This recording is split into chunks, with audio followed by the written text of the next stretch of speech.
Hello! I'm so excited today to read to you one of my favorite books. This is called Sylvester and the Magic Pebble. It was written by William Steig. He wrote it quite a long time ago. It was written in 1969. And you can see that it won an award, the Caldecott Award, which means for that year it had the best pictures in a picture book for kids. So it's called Sylvester and the Magic Pebble. Do you know what a pebble is? I have a pebble right here. This is kind of a smooth, round rock. A lot of times you can find these by a river. I found this one on the beach, and so the water washes over it and makes it really smooth and small. So we're going to read this book and see what happens. I wonder what happens with a magic pebble. Sylvester Duncan lived with his mother and father at Acorn Road in Oatsdale. One of his hobbies, one of the things he really liked to do, was collecting pebbles of unusual shape and color. On a rainy Saturday during vacation, he found a quite extraordinary one. It was flaming red, shiny, and perfectly round like a marble.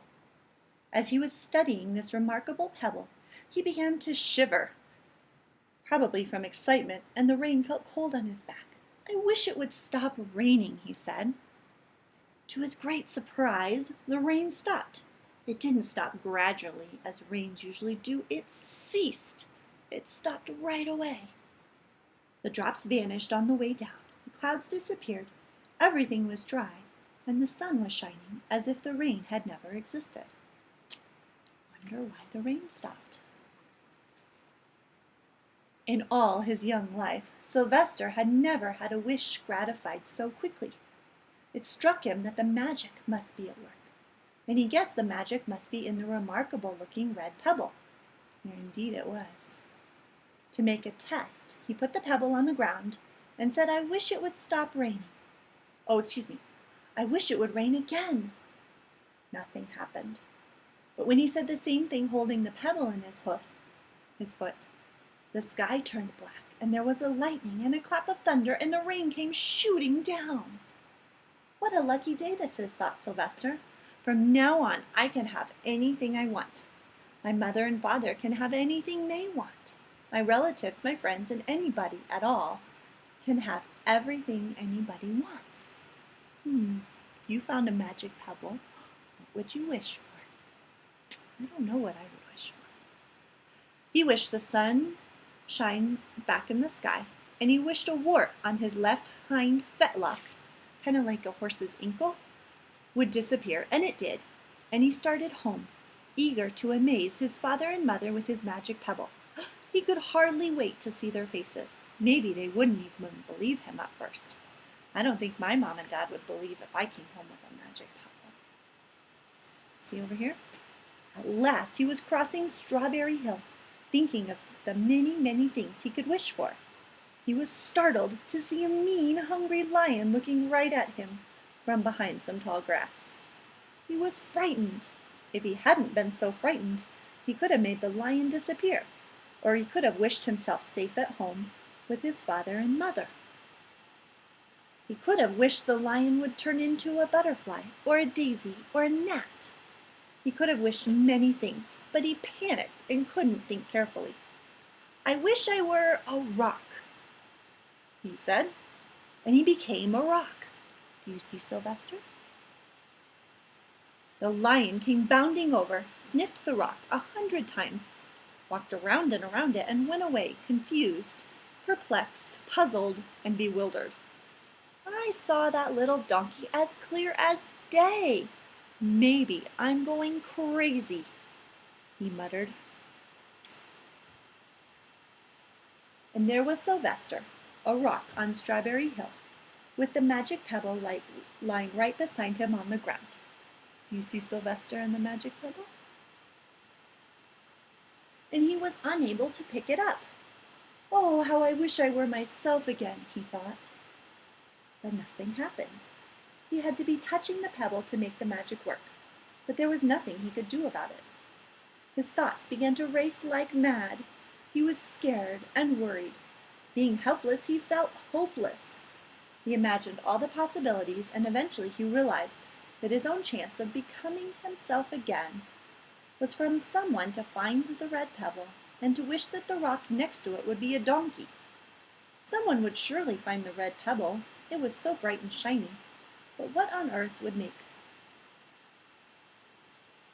them wish that a rock were a donkey? The chance was 1 in a billion at best. Sylvester fell asleep. What else could he do? Night came with many stars. Back at home? Meanwhile, back at home, Mr. and Mrs. Duncan paced the floor, walked back and forth, frantic with worry. Sylvester had never come home later than dinner time. Where could he be? They stayed up all night wondering what had happened, expecting that Sylvester would surely turn up by morning. But he didn't, of course.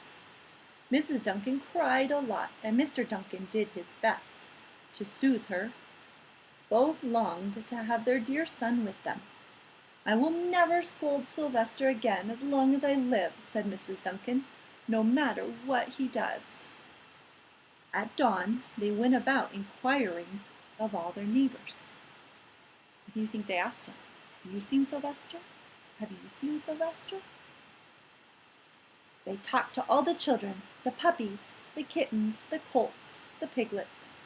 No one had seen Sylvester since the day before yesterday. They went to the police. The police could not find their child. All the dogs in Oatsdale went searching for him. They sniffed behind every rock and tree and blade of grass, into every nook and gully of the neighborhood and beyond, but found not a scent of him. They sniffed the rock on Strawberry Hill, but it smelled like a rock. It didn't smell like Sylvester. Do you see Sylvester? After a month of searching the same places over and over again, and inquiring of the same animals over and over again, Mr. and Mrs. Duncan no longer knew what to do. They concluded that something dreadful, something horrible, must have happened, and that they would probably never see their son again, though all the time he was less than a mile away. They tried their best to be happy, to go about their usual ways, but their usual ways included Sylvester, and they were always reminded of him. They were miserable. Life had no meaning for them any more. Night followed day, and day followed night, over and over again. Sylvester on the hill woke up less and less often.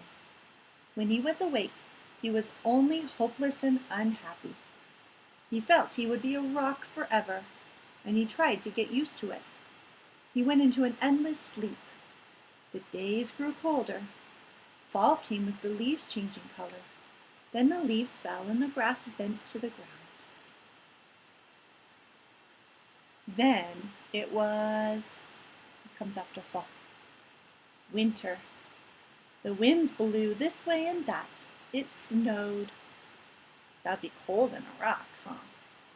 Mostly the animals stayed indoors, living on the food they had stored up.